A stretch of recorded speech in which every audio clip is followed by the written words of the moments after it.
with me dito sa Till-In, dito sa Bagak, Bataan.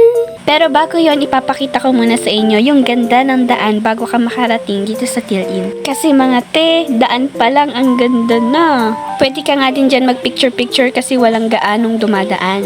Kita nyo naman ang payapa ng lugar. Pero hindi na nga kami nag-picture-picture dyan kasi ang talagang pakay namin yung beach dito. Pero ako pa ba? Magpapahuli pa ba ako? Dito pa lang ang ganda ng mag-picture. O pak, sino ka Jorn? At dahil nandito na kami, mga te, welcome to Till-In dito sa Bagak, Bataan!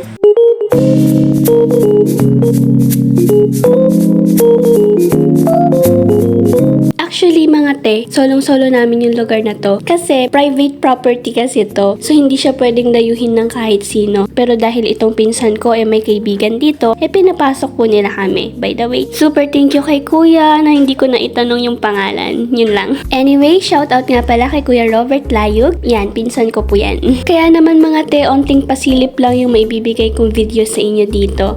Pero malay nyo, pagdating ng araw, gawin nilang public to.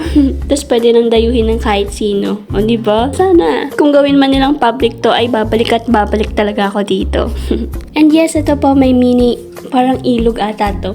Nakonektado siya dito sa may dagat. Perfect na perfect to sa mga bata. Kaya tingnan nyo naman, enjoy na enjoy mga pamangkin ko. And syempre ako din, aura-aura muna dito. At talagang sinulit ang lugar. Syempre minsan lang to, kaya mga te, sinulit ko na talaga. O pak, nang itim na kakagala.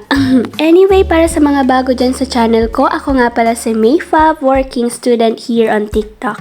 And that's it for today's video. Thanks for watching! Bye! Bye-bye!